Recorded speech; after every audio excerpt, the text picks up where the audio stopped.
Salve, salve, galerinha. Tranquilidade? Beleza. Galerinha, hoje a gente vai falar sobre um tema que muitos consideram como se fosse um tema um tanto quanto complexo, um pouco difícil quando se fala direito constitucional. Dizem que é o bicho-papão. Pode até ser, né? Mas se a gente conseguir estudar um pouquinho e analisar ali, fazer os links corretos do conteúdo, a gente consegue ter uma resposta rápida de aprendizado. O tema que eu me refiro é o controle de constitucionalidade. É um tema realmente complexo, mas nada difícil de poder entender. E o que seria o controle de constitucionalidade, né? A gente tem que entender que, no próprio nome já diz, a questão da Constituição. A gente tem que entender que a Constituição é suprema com relação às outras normas, é a supremacia constitucional, de acordo com a pirâmide de Kelsen, né? Lá atrás, nas teorias, logo no início do curso de Direito, você vai ouvir falar sobre Hans Kelsen. E o que seria o controle de constitucionalidade? O controle de constitucionalidade seria questionar a compatibilidade ou a incompatibilidade desta lei ou deste ato normativo com relação à Constituição Federal, ou seja, se ele é compatível ou incompatível com a Constituição Federal. Ela pode ser ela pode ser analisada, ele pode ser feito uma forma de controle formal ou material. Quando eu falar formal, ou seja, quando for controle de vício formal, eu vou estar falando sobre questão subjetiva e objetiva. Quando eu me referir a controle formal subjetivo, eu vou estar falando sobre a questão estrutural, a questão de quórum, de votação, né, aquelas histórias todas. Quando eu falar de vício formal objetivo, eu vou estar falando de forma de iniciativa. Quem pode iniciar um projeto de lei, quem pode fazer um ato normativo e etc.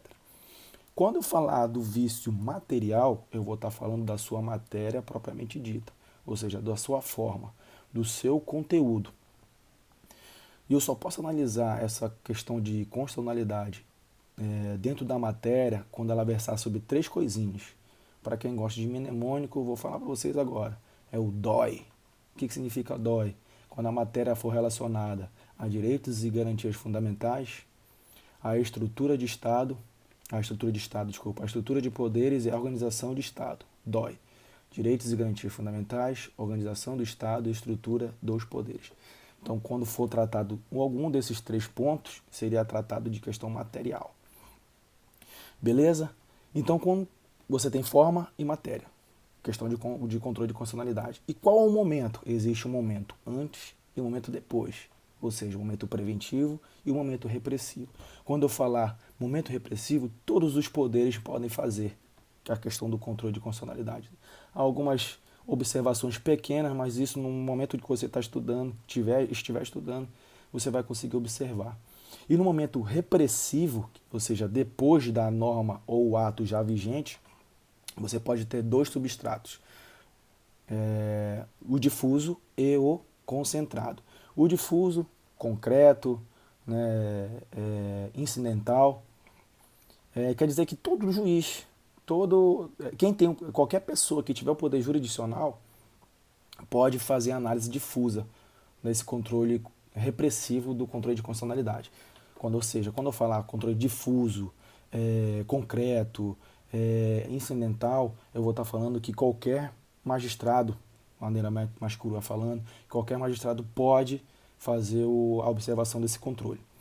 E o outro controle, a forma de controle repressivo seria o controle concentrado. Esse não, o próprio nome já diz, vai concentrar em um órgão. Quem é um órgão? O STF. Aí você me pergunta, mas por que STF? Porque o STF é o quê? É o guardião da Constituição, meu amigo. Então tudo passa por ele com relação à compatibilidade e incompatibilidade da Constituição. Belezinha? Pode ser chamado concentrado, abstrato. Quando eu falar em controle repressivo, voltando ao que eu falei, eu falo em difuso e concentrado. Quando eu falar difuso, como eu disse para vocês, difuso, concreto ou incidental. Por que incidental? Porque a análise do controle de constitucionalidade é de forma indireta ao pedido da questão. Exemplo, eu tenho uma situação que nessa situação, de forma indireta, o juiz analisa a questão do controle de constitucionalidade. Ou seja, não é o pedido direto, ou seja, a análise do controle, mas sim a questão da análise da lei que pode originar uma questão de inconstitucionalidade, entendeu? Ou seja, é um incidente. E quando eu falar concentrado, é somente o STF. Eu vou analisar de forma direta a questão da compatibilidade e da incompatibilidade. E quando eu falar em concentrado, eu vou dividir esse poder já, essa forma, em três outros substratos, que seria a ADI, a ADC e a DPF. Quando eu falar ADI, eu vou estar falando em ação direta de inconstitucionalidade. Quando eu falar ADC, eu vou estar falando de ação declaratória de constitucionalidade. E quando eu falar ADPF, eu vou estar falando ações de descumprimento de preceitos fundamentais. Jonathan, é a mesma coisa? Não, são coisas totalmente diferentes e cada um analisa um ponto, um prisma. Então, se a gente pegar a ADI, ela pode ser o quê?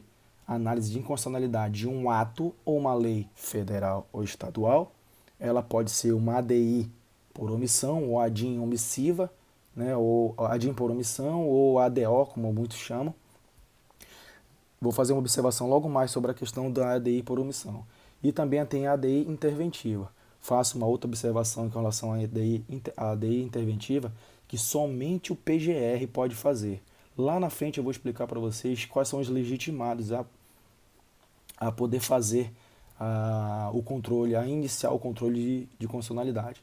Nesse caso da ADI interventiva, somente o PGR pode fazer. Beleza? Volto aqui à ADI por omissão. A ADI por omissão não confunda com mandato de junção. O mandato de junção é um pedido particular para atender um direito que ainda não existe, ou um direito que não tem cobertura por instituto normativo. Exemplo, greve. Greve não tem para o servidor público, então ele faz um mandado de junção, solicita um mandado de junção para ter esse direito de greve. E a ADI por omissão, como eu falei para vocês, não é a mesma coisa que o mandado de junção. A ADI por omissão, ela vem versar justamente naquela famosa síndrome da inefetividade das normas. O que é isso? Síndrome da inefetividade das normas. As normas existem, só que são em quê? Não tem efetividade. Então você solicita ao guardião da Constituição que aquilo se torne efetivo para garantir determinados direitos. Beleza? Passo da ADI para a ADC. ADC, a ação declaratória de constitucionalidade. Ela vai dizer o quê? Vai declarar que é constitucional. Ah, Jonathan, mas ela vai declarar que é inconstitucional? Não, ela vai declarar que aquela norma é constitucional. Beleza? E só pode ser analisado o quê? Lei ou ato federal. E a DPF? A DPF é o quê? É o todo o resto. É tudo que não for lei federal ou estadual, a DPF analisa tudo. Lei municipal, ato normativo, o que for com relação que conflite com a questão constitucional, a DPF pode fazer, não sendo lei ou ato federal ou estadual. Beleza? Uma observação que eu faço para vocês. Existe uma situação que corriqueiramente cai em questão, até para concurso, para quem gosta de fazer concurso, a questão do controle de constitucionalidade antes da Constituição de 88 e depois de Constituição de 88. Depois da Constituição de 88, você vai ter a ADI, a ADC e a DPF. Cada um no seu quadrado. A ADI, lei estadual, federal, a ADC, lei federal, a DPF, todo o resto. Tudo que não for lei federal, lei estadual, vai para a DPF. E antes disso, o que eu posso questionar? Porque existem decretos, existem leis, existem normativos que são antes de 88. Por exemplo, o Código Penal. Não é de 40 e pouco? Então, como é que eu vou fazer alguma coisa que eu possa solicitar um controle de constitucionalidade de determinado artigo do Código Penal de 40 e pouco, antes de 88? Eu vou fazer por ADI, ADC ou DPF.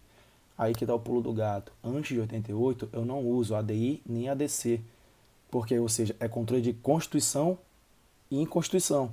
Só vai ter isso depois de 88. Então, tudo que versar sobre antes de 88, vou usar a DPF. Beleza? Show. Finaliza aí. Agora vamos colocar quem são os legitimados.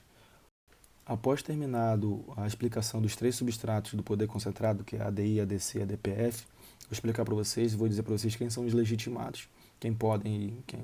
Os legitimados que podem iniciar, podem solicitar um controle de constitucionalidade. São 3 pessoas, 3 mesas e 3 instituições. Quem são essas 3 pessoas? PGR, lembra lá da ADI interventiva? Somente o PGR pode fazer essa ADI, não esqueça.